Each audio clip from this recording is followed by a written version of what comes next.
All right. And we are back with another episode of Disrupting Recruitment. And today we have Tracey Parsons, who is tearing up the social media airways with her new business, Flockity.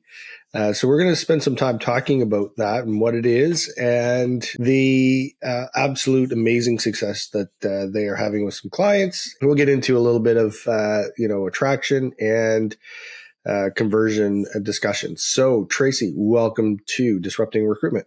Thank you so much for having me, Brad. I'm very excited to have you here. We've known each other for a while now, and we've had a number of conversations, and this is kind of our first time to collaborate. So tell me all about Flockity and sort of where the idea came from. Yeah. Well, Flockity is essentially influencer marketing meets recruitment marketing, right? And so when you look at all the things that have happened in recruitment marketing and how we reach out to and attract and convert talent, it is very much mirrored by the consumer marketing space. And so I came from the consumer marketing space. And when I was looking at what's popular and what's trending there, I kept seeing over and over again about micro influencers and influencer marketing and affiliate marketing. And it just kind of hit me. I was like, why don't we have this in recruitment? So I sat down with my co-founder and I was like, hey, do you want to have a beer? And I've got a thread of an idea. And he has sat through more idea pitches from me in his life than he probably would care to. And we're sitting down over beer and I was like, giving him like this, what if there were an influencer marketing platform for recruiting and people were out there sharing jobs to companies and using that network effect to spread jobs to passive job seekers or people who aren't on job boards, right? People who are already following the people that they follow that talk about their job, and those people were sharing jobs. And he was like, oh no, I'm building this tomorrow. So we got started building it over the summer. We got some customers into the stealth beta in September, and everybody was participating through end of Q3, Q4. And when we rolled into the new year, all the customers in the beta had their jobs loaded on January 2nd, and everybody had exhausted their clicks by January 3rd. And I was like, hey, we weren't thinking about taking this out of stealth beta until April, but it seems like it's working better than we were expecting.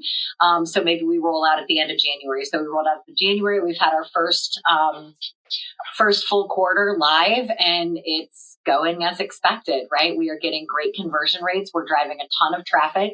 And one of the most amazing stats for Flockity, and when you're talking about attraction, is that 98% of the traffic that we're driving to career sites and jobs on career sites is net new. 98% net new traffic that have never visited the career site before, right? So when we talk about attraction and we're talking about passive seekers, like Flockity is a really great top of the funnel attraction tool, which is where Candidate Hub comes in to get those people converted. But yeah, that's what we've been doing. We've been live for about a quarter. We are onboarding new customers. We've grown our influencer network 6x. We have grown our customer base and our revenues 3x in the last month, and looking to repeat that in April. Wow, on fire. That's awesome. Yeah, it's going well. So I really love this idea because you talked about consumer marketing and mirroring that in recruitment marketing. And I don't think consumer marketing is mirrored as much as it should be. No. We see success in particular, an area that I like to focus on is e-commerce, the way we attract online job shoppers. Yeah, I think is the way that we need to look at attracting online consumers versus online job shoppers. So it's unfortunate that a lot of recruitment marketers feels like they're trying to reinvent the wheel, and there's no need to, because it's proven over and over again in consumer marketing. If I keep saying, if Amazon can tell me what to buy and when to buy it, and they can personalize buying duct tape, surely we can do this in recruitment. Absolutely. There's a couple differences. There's nuance to it, but keep going. I'm sorry, Brad. No worries. So yeah, it doesn't make sense to me that it's not just like you said, plug and play. Like I just can't take a playbook and copy it. There are nuances because we're talking about a different audience segment, right? But the important factor in that is understanding what your ideal candidate profile looks like, so you understand what your audience is talking about and what they're interested in and what's going to grab their attention. So, if you're trying to get a bunch of young people into your organization, you best be using short form video, right? That's what they're consuming these days. Even myself, I find, I go to Facebook these days and I start scrolling through and I hit the reels and then I just stop there. I just click on a reel and I just keep going. Yeah. Keep going. And, TikTok and Instagram and all that stuff, right? That short form video seems to be what the younger people are really consuming these days. So it's I'm not really a younger important. person, but I'm definitely an older person, and that is my wind down activity for the day is TikTok and Instagram, right? So like this is the proliferation of information. This is not just citizen journalism, but it's really getting your point of view, getting your voice out there, and finding people that are aligned with you, right? And the algorithm is so smart. Like it knows how to get you and keep you and clicking. And if you've ever been doing the scrolling too late, you get the lady that says, "You're scrolling and you should be sleeping." Man, that lady makes me mad. Right. I've never gotten her yet, but okay. Well, congratulations. Like you seem to be not doing it wrong, but that's good. Usually because I'm playing a game when I'm in bed, getting ready for bed. I stop scrolling videos and I start playing a game. Yeah. Well, I'm really rigorous about time. And so I have a time when everything has to be put down, and then I do really advanced Sudoku puzzles right before bed. Puts me asleep every time. And people were like, "What?" That's what you do to turn your brain off? Yes, that is what I do to turn my brain off. But it's interesting you're talking about consumer marketing, not making, and Brad, let's be clear. We've been talking about this kind of activity for 15 years, right? Job alerts and CRMs have been there. And when we talk about the differences and we talk about the nuances, there are two critical nuances that change the game when it comes to applying the consumer marketing playbook to the recruitment space. And one of them is not everybody gets to buy our product. Right. So I love that Amazon can recommend products to me, right? But we want to make sure that in our space, they're recommending the product being the job that I'm actually qualified for, right? So that's one of the engines that's different. So we don't have the same kind of product. Not everybody can buy. Like I've never gone up to a thing with a bag or anything other than, if I ever tried to buy a Birkin, they'd be like, "No, thank you. There's a waiting list," right? So that's a situation. But other than that, like there's no real product that you can go buy and they're going to turn you away at the register. There is rejection in recruitment that we have to take in consideration when we are talking about this. And when we are talking about like one-click apply, I do support one-click apply. Like I think we've managed to unfortunately put all of the friction in the candidate experience in the application, right? So we need to start leveling out that friction across the attraction into the application, and the application shouldn't be hard, because if it's hard, your best candidates who are not looking for jobs are going to give up. Right. And we don't want them to do that. Right. This should be easier, but we've got to apply more friction into the top of the funnel so that we're talking to the right people, so that when they get to that application, there's a ton of nuance, but I don't know why we don't spend more time nurturing talent.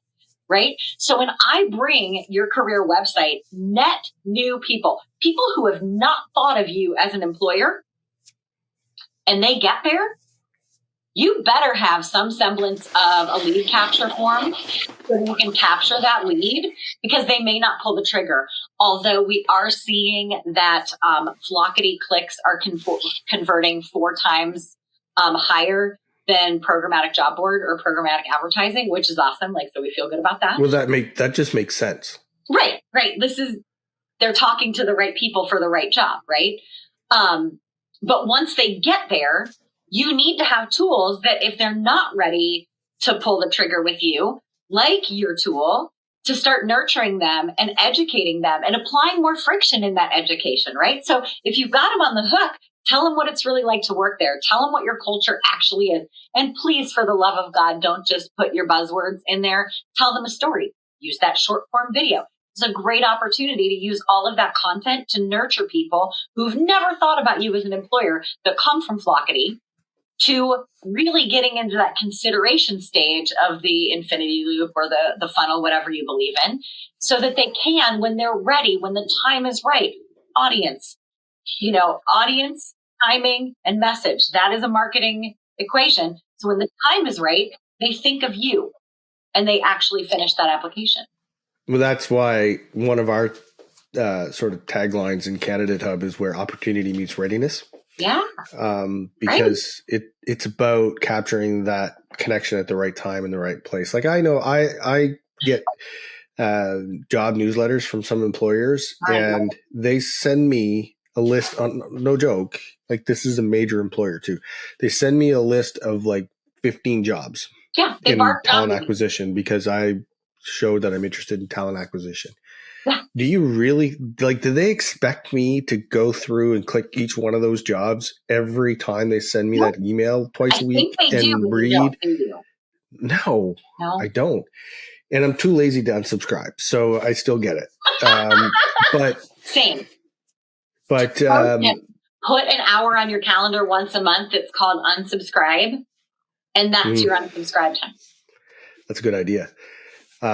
Actually, I should reach out to them and talk to them about how we could be more effective. Yeah. But I think the reason why your conversion rate is much higher coming from traffic that's being driven from Flockity is because people buy from somebody they like, know, and trust, right? Yes. I mean, that's been proven in sales a million times. Yes. If you don't believe me, there's a book called The Little Red Book of Selling from Jeffrey Gitomer. Best read you'll ever have if you want to read a sales book. But it's like when you're dealing with influencer marketing, what you're doing is you're getting people that these candidates like, know, and trust. Yeah. Talking about your opportunities. And so their commitment level when they get to the site is already way higher than somebody who just stumbled on it from a LinkedIn post or a Facebook ad or whatever it might be. And AppCast already tells us the conversion rate on job applicants that stumble onto your career opportunities. It's like ridiculously low. So if anything that you can do to convert those is just money in the bank.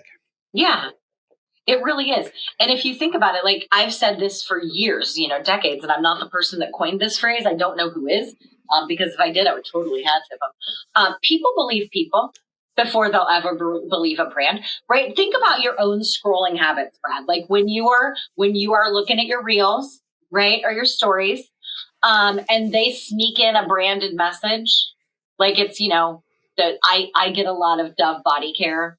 That's my algorithm, right? As soon as I see that, I'm like, scroll, right? Like it's the fastest swipe in the West because I don't want to hear branded messages. I want to hear from people that I find entertaining, interesting, with new information. And so if you think about how you apply that sort of thing, which is one of the reasons that Flockity is working so well is exactly what you're talking about, right? People believe people before they'll ever believe a brand. And if you are tying your brand, even if it's just on their link tree, to this person that they trust, you're tying yourself to this person, which is great, which is why we vet our influencers significantly. Like you can't just sign up and be an influencer. But I have 5 followers. I want to be an influencer. Right. Yeah. We have people with private accounts. I want to do it. And we're like, no. So, this is what we're talking about. And we're not talking about huge followings. Some of our influencers have 250 followers. Some of them have but it's for us, it's about people believing people. Right. And if you think about what I just said, they want something interesting, they want something entertaining, and they want something to educate them. So when you're crafting those emails to your job seekers from your CRM, right? Do not vomit jobs on them. This is your opportunity to reapply friction in the upper half. You need to tell them who you are. You need to tell them why they should choose you. You need to entertain them, and you need to educate them.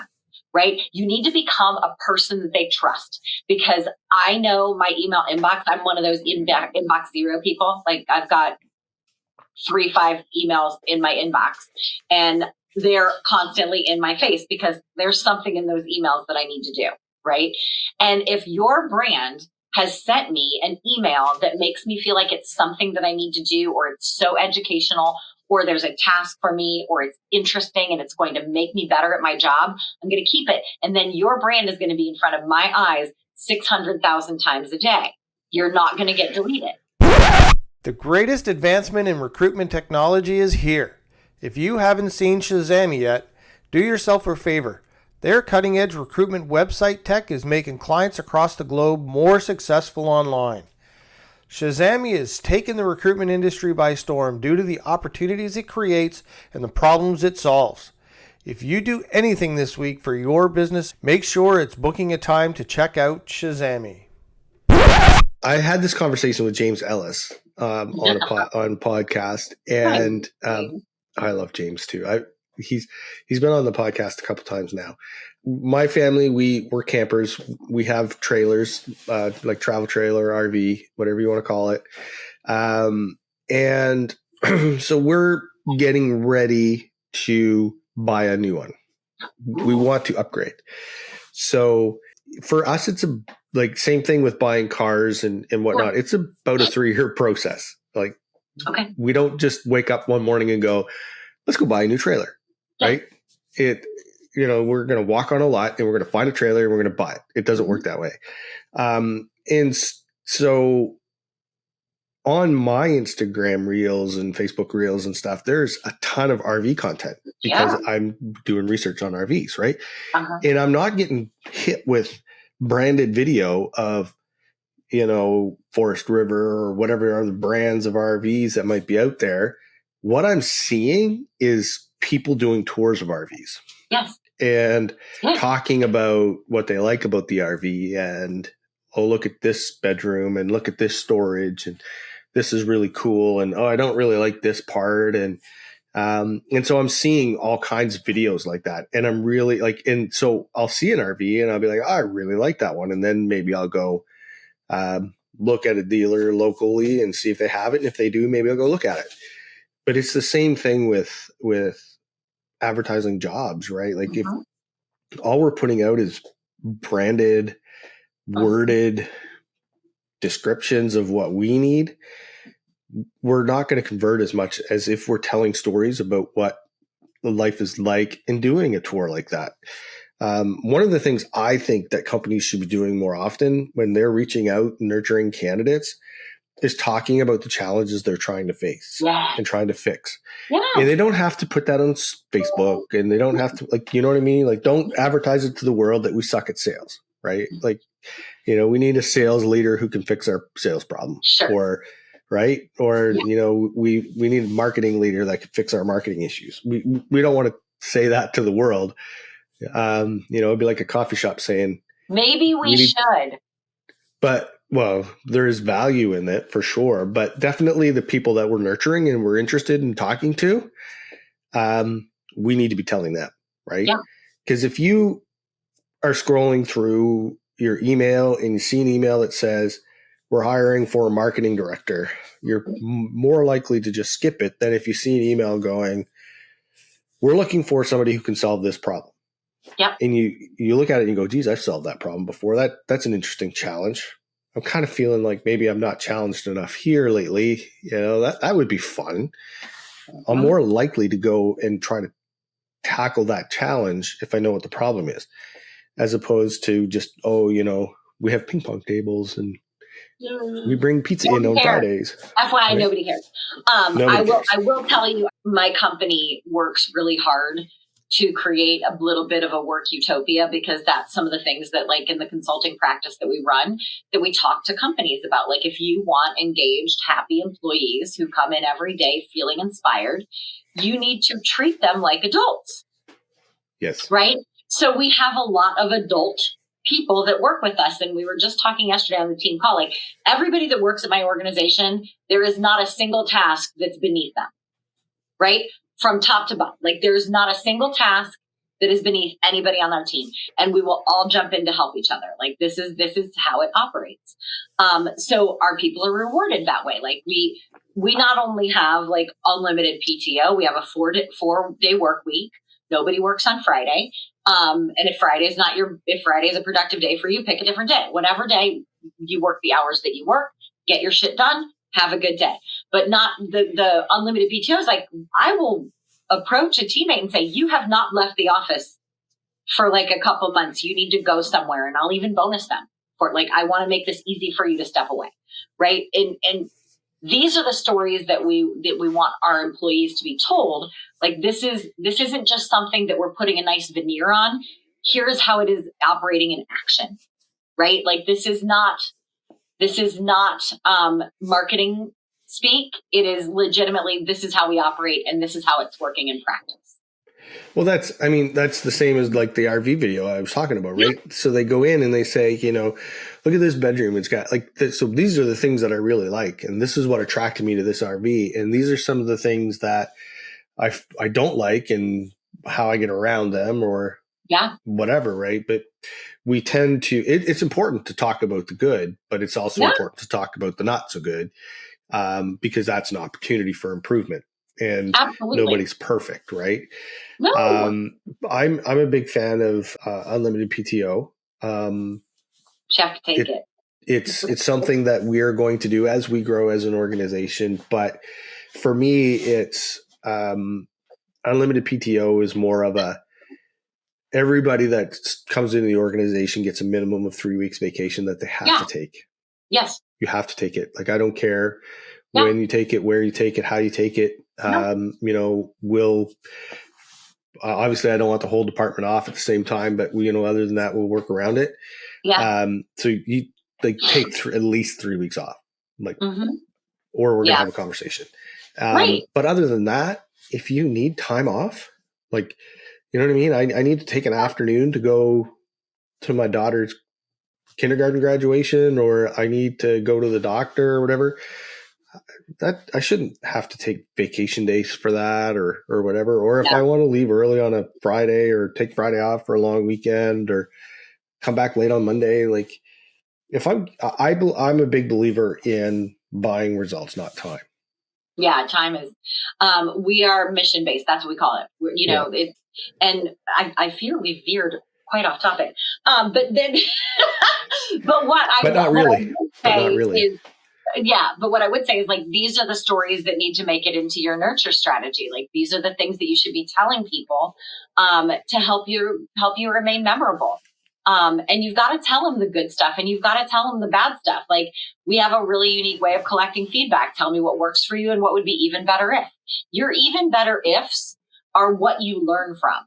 Right? Like, everybody should have something that they're learning from an interaction or an experience. And how can you continuously improve? And I want us to completely move away from this idea that our marketing, our employer brand, our email marketing, our recruitment marketing has to speak to everyone. It has to appeal to everyone.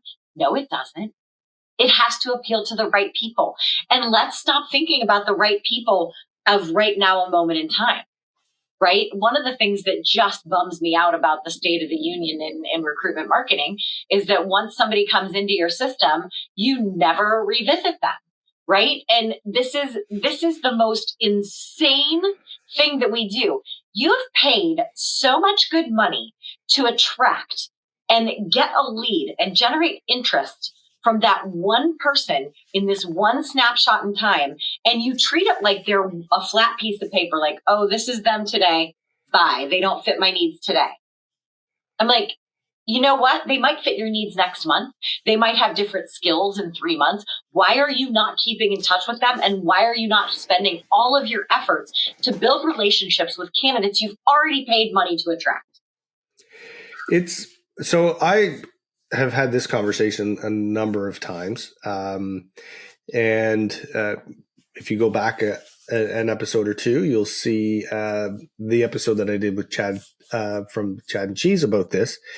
I came across this clip when I was scrolling through my phone the other day of a video that I recorded where I convinced myself that Chad was quoting me on one of his podcasts. Okay, cool. He wasn't, but in my mind, he was. Because I say all the time, if we did this in sales and marketing, we'd all lose our jobs. right? Like if you spent all of this money bringing in leads and then did nothing with them and just went out and bought them again, you'd lose your job. And this is what we do over and over and over again in recruitment. And it cost about $20 to get somebody a piece of data into your applicant tracking system, which doesn't sound like much. But if you it does. If you have 50,000 candidates in your database, there's $1 million that you spent. Right. And why are you just sitting on it? Right. You're like Scrooge McDuck with the big bank account, like with the $1 million in coins sitting in your bank account there, and I'm just not touching it. Right. And then there's this whole concept of like, I don't know if you saw the research a couple years ago, it might have been a year ago or 2 years ago.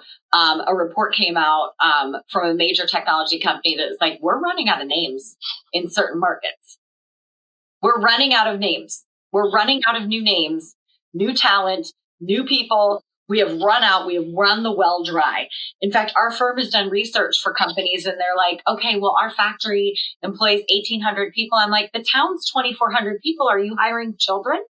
Like, how are you, like, this is not simple, right? Like, what is happening here? And that is one of the reasons that people are gravitating toward our solution, because we are bringing in eyeballs that you have never seen before, right? Yep. My dream is that you don't burn through them like you burn through all the rest of them. That's the key, right? So, you get them to your career site once because they've seen this, ad or this influencer talking about whatever. This Flockity's doing its job. Those that don't convert, we need to be capturing that information. And I'm sorry, but Google Analytics is just not, unless you are like a Jim Durbin of the world, trying to rely on Google Analytics and things like that, it's just not going to do it. Like there's marketers that have spent years trying to figure out Google Analytics, right? That's where a tool like Candidate Hub can come in. And there are other solutions out there, but Candidate Hub specifically, we capture that information. We know everybody that's visited your career site, whether we know who they are yet or we don't. We leverage those two pools, those candidates you already know and those candidates you don't know yet. And we use AI-driven automated engagement campaigns to nurture those candidates to know when they're ready to buy from you. Yeah. And so your recruiters are having conversations with candidates who are already engaged. They've heard about you from an influencer. They've been following your brand. They're excited when you pick up the phone and call them because they're highly engaged and they're ready. And they're ready. To me, it's like, it's like building a championship sports team, right? You can get a superstar on free agency day, but it's going to cost you millions of dollars. Yeah. You can pick up a superstar through trade, but it's going to cost you a lot of money and you're going to have to give up a lot of assets. Or you can draft. You can build your prospect pool. Yeah. You can draft. You can nurture.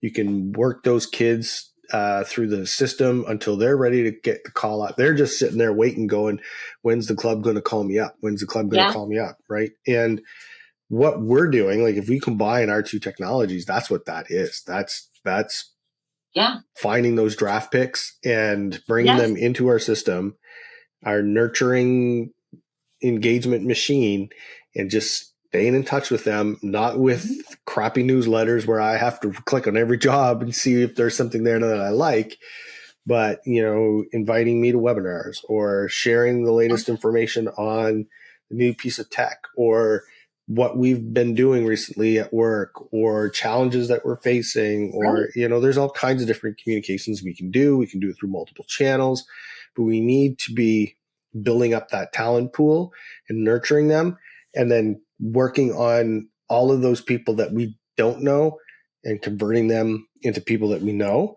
And if you do that, you're going to cut at least 50% off the time it takes to fill a role, at least. Oh, absolutely. It saves so much money. It saves so much time. And again, yesterday I wrote a post on LinkedIn. I was like, I don't want the robots to create art. I want them to do my laundry. right? I want Brad's robots to do my laundry, like continue to automate communications, get things out to candidates, keep them warm, keep them interested, keep me top of mind to them, right? Yeah. Let them do my laundry. Don't let them, I'm not going to have them paint pictures and do art for me, but yes, please, robots, do my laundry. That's funny. I've never heard that analogy, but I absolutely love it. Right?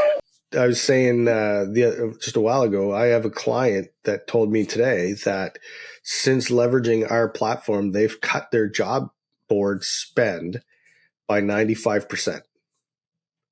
Amazing. Because we're collecting data. We have all of these candidates that they're talking to at job fairs, and they have data of candidates they've talked to in the past, and we're just nurturing those candidates, and we're putting them through campaigns, and we're not asking them to fill out a whole bunch of information right off the bat. I actually polled nurses, because we do a lot of work in healthcare. So I actually polled nurses and asked them if register to apply was a deterrent, if they would not apply for a job because they were asked to register. Do you know what the number is that said that they wouldn't? No. 70%. I was going to say 70. Okay, now I'm embarrassed that I didn't just blurt out 70. I was afraid you were going to say like 90. No, but that was a good question. 70%. Like when I would love for that customer to carve up like 1% of that job board spend and get it into Flockity, because they would then start seeing more net new talent, right? 100%. That your tool could nurture. 100%. Yeah.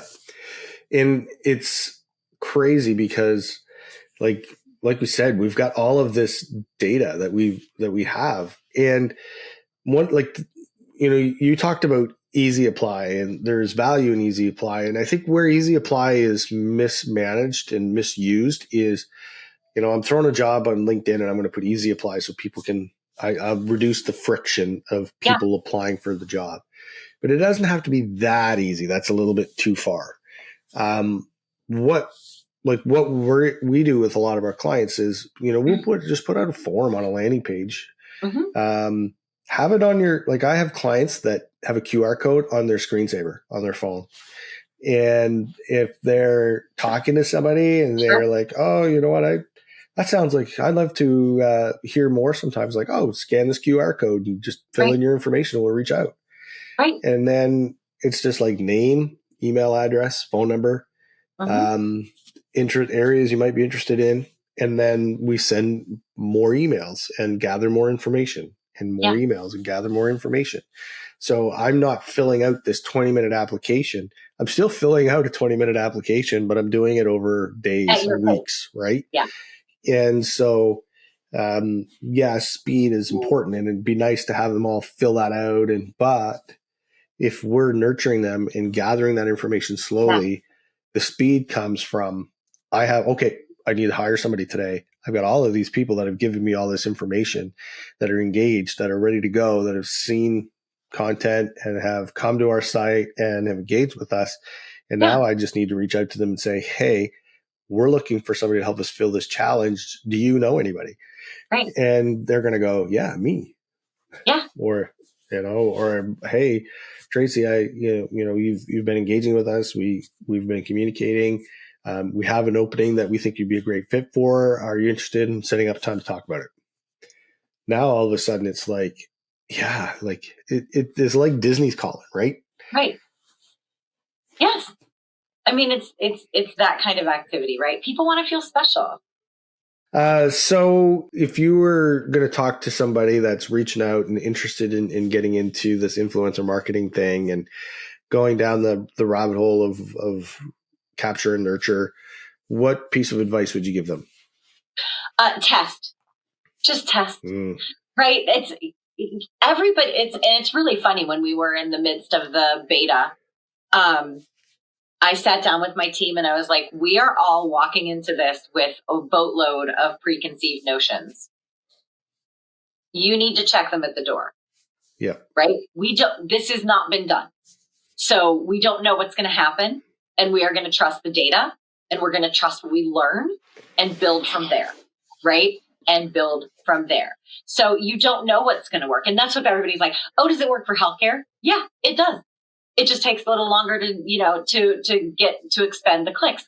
Technology, sales, like some roles, clicks are going out the window like you wouldn't believe. Some of them take a little longer, right? Because those influencers are making content at their pace, right? So it's really interesting. So what my advice is, test and learn. And the second piece of advice, y'all, just let go. Like, just let go. The number one question we get all the time is, oh, can I tell them what to say? No. No, by the way, you don't want to tell them what to say, because you know what they've done without you telling them what to say? Built beautiful communities of people who are highly engaged with them and their content. They know their audience way better than we do. So you can't tell them what to say. Why would you want to do that? It'd be like going in and like, I'm going to hire a surgeon and I'm going to tell him where to cut. Yeah. Yeah. Right. I'm going to tell Michael Jordan or LeBron James who to pass to. No, you're not. You shouldn't, because that's not your thing. Right. So the other piece of advice is like, test and learn and let go of control, because all of the control that we feel in recruiting is fake. It's manufactured. We have no control. We never have.